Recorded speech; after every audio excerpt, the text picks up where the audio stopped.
Hello everyone, আসসালামু আলাইকুম। Welcome back to my channel. আজকের এপিসোডে আমি আপনাদের সাথে খুবই সুন্দর একটা বাটারফ্লাই কেক ডেকোরেশন শেয়ার করব। আরও থাকছে কিভাবে আপনারা বাসায় খুব মজাদারভাবে চকলেট ক্রিম তৈরি করবেন। অনেকে চকলেট ক্রিমের রেসিপিটা দেখতে চেয়েছিলেন, তাই তাদের কথা চিন্তা করে আজকে আমি চকলেট ক্রিমটা পারফেক্টভাবে তৈরি করে দেখাবো। আশা করি আমার আজকের রেসিপিটা আপনাদের ভালো লাগবে।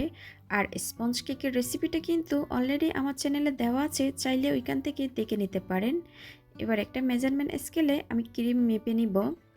2 পাউন্ড একটা কেক ডেকোরেশন করার জন্য 200 গ্রাম ক্রিম কিন্তু যথেষ্ট। আমি এখানে এভার হুইপ ক্রিমটা ব্যবহার করছি। আপনারা যে কোনো ক্রিম ইউজ করতে পারেন, আমার কাছে এই ক্রিমটা অনেক বেশি ভালো লাগে। আমি এখানে 225 গ্রাম মতো ক্রিম নিয়েছি। এবার আমি একটা ইলেকট্রিক বিটারের সাহায্যে মিডিয়াম স্পিডে বিট করে নিচ্ছি 2 থেকে 3 মিনিট। ক্রিমে কিন্তু আমি কোনো ধরনের আইসিং সুগার ব্যবহার করি নাই। অনেকে জিজ্ঞেস করেন আইসিং সুগারের পরিবর্তে চিনি ব্যবহার করতে পারবে কিনা।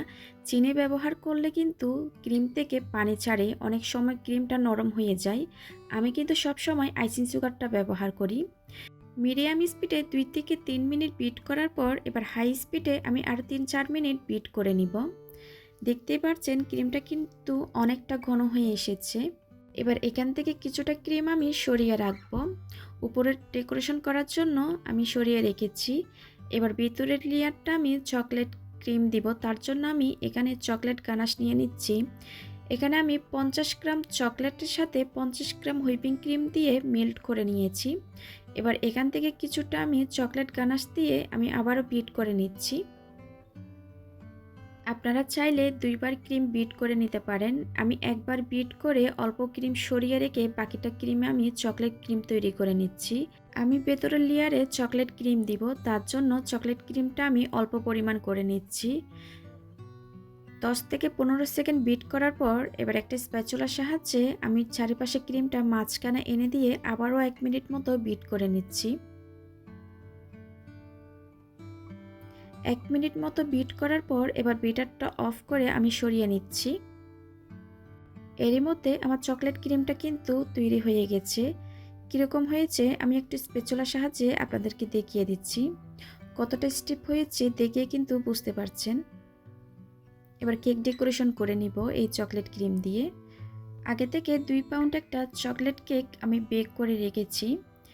এটা আমি 8 ইঞ্চি একটা মোল্ডে বেক করেছি, আর বোর্ড নিয়েছি 10 ইঞ্চি। এবার কেকটাকে আমি স্লাইস করে নিব। কেকটা আমি 2টা ভাগে স্লাইস করে নিয়েছি। এবার বোর্ডের সামান্য পরিমাণ ক্রিম দিয়ে আমি কেকের একটা লেয়ার বসিয়ে দিব।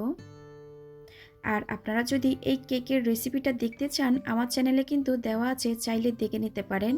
আপনাদের বোঝার সুবিধার্থে আমি ডেসক্রিপশন বক্সে লিঙ্ক দিয়ে দিব, চাইলে সেখান থেকেও দেখে নিতে পারেন।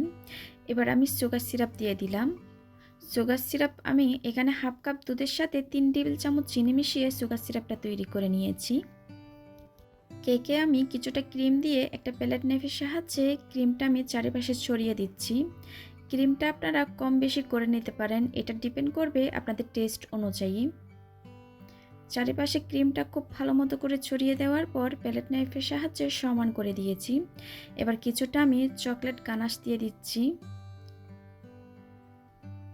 আমি বেশি পরিমাণ চকলেট গানাশ দিয়ে দিচ্ছি, এটা খেতে কিন্তু অসাধারণ হয় এই কেকটা। প্যালেট নাইফের সাহায্যে চারিপাশে ছড়িয়ে দেওয়ার পর এবার দ্বিতীয় লেয়ারটা বসিয়ে দিলাম। দ্বিতীয় লেয়ারে খুব ভালো মতো করে আমি সুগার সিরাপ দিয়ে দিয়েছি। এবার কেকটাকে আমি ক্রাম কোটিং করে নিচ্ছি। সামান্য পরিমাণ ক্রিম দিয়ে প্যালেট নাইফের সাহায্যে চারিপাশে ছড়িয়ে দিচ্ছি। ক্রাম কোটিংটা করলে পরবর্তী যখন ক্রিমটা দিবেন তখন ক্রামগুলো উঠে আসবে না। ক্রাম কোটিং হয়ে গেলে আমি ক্রিমটা সেট হওয়ার জন্য আধা ঘন্টার জন্য ফ্রিজে রেখে দিব। আধা ঘন্টা পর আমি কেকটাকে ফ্রিজ থেকে আবারও বের করে নিয়েছি। এবার আমি আবারও ক্রিম দিয়ে নিচ্ছি। আগে থেকে যে কিছুটা ক্রিম সরিয়ে রেখেছিলাম ওইগুলো আমি সামান্য পরিমাণ ফুড কালার মিশিয়ে পিঙ্ক কালার করে নিয়েছি। এবার আমি ওই ক্রিমটা আমি প্যালেট নাইফের সাহায্যে কেকের উপর বসিয়ে দিচ্ছি। ঠিক যেরকম আপনারা স্ক্রিনে দেখতে পাচ্ছেন। সাইডের অংশ যখন খুব ভালো মতো করে ক্রিমটা দিয়ে নেওয়া হয়ে যাবে, আমি উপরেও ক্রিম দিয়ে নিব। খুব ভালোভাবে ক্রিমটা দিয়ে নেওয়া হয়ে গেলে একটা স্ক্রাবারের সাহায্যে কেকটাকে স্মুথ করে নিচ্ছি। আমি স্ক্রাবারটা একটা ট্রায়াঙ্গেল করে ধরে আমি একটু সমান করে নিচ্ছি। কেকের চারিপাশে স্মুথ একটা ফিনিশিং চলে আসলে এবার প্যালেট নাইফের সাহায্যে আমি উপরও একটু স্মুথ করে নিচ্ছি। উপরে স্মুথ ফিনিশিংটা চলে আসলে এবার স্ক্রাবারের সাহায্যে আমি কেকে একটা ডিজাইন করে নিচ্ছি, একটা জিগজ্যাগ একটা ডিজাইন। আপনারা দেখে বুঝতে পারছেন কাজটা কিভাবে করা হচ্ছে। সাইডে যখন ডিজাইনটা হয়ে যাবে তখন আমি প্যালেট নাইফের সাহায্যে উপরেও একটা ডিজাইন করে দিচ্ছি। আপনারা চাইলে এই কাজটা একটা চামচ দিয়েও করতে পারবেন। খুবই সহজ একটা ডিজাইন। এই কেকটা সবাই অনেক বেশি পছন্দ করেছিল, আর এই কেকটা আমি 10 বার করেছি এই ডিজাইনের কেক। এবার একটা ছোট টুটি নজল দিয়ে আমি ছোট ছোট করে ফুল তৈরি করে দিচ্ছি। এই নজলের কোনো নাম্বার নাই তাই বলতে পারছি না। আমার চ্যানেলে অনেক ধরনের কেকের রেসিপি আছে, আপনারা চাইলে সেখান থেকে আপনাদের পছন্দ অনুযায়ী যে কোনো কেকের রেসিপি দেখে নিতে পারেন। আমি উপরে কিছু ফুল দেওয়ার পর নিচের সাইডে অংশ ফুল দিয়ে দিয়েছি। এবার একটা টপার বসিয়ে দিচ্ছি। এই টপারটা আমি 20 টাকা দিয়ে কিনেছি। এবার কিছুটা আমি বাটারফ্লাই দিয়ে দিব, আর বাটারফ্লাইগুলা এডিবল। এবার সুগার বল আর গোল্ডেন লিপ দিয়ে কেক ডেকোরেশনটা আমি কমপ্লিট করেছি। খুব সিম্পলভাবে করে দেখানোর চেষ্টা করেছি, যে কেউ এই ডিজাইনটা করতে পারবেন। মাশাআল্লাহ, সামনাসামনি কেকটা দেখতে কিন্তু অসাধারণ লাগছে। ভিডিও শেষে আমি দেখিয়ে দিব কেকটার ওজন কতটুকু হয়েছে।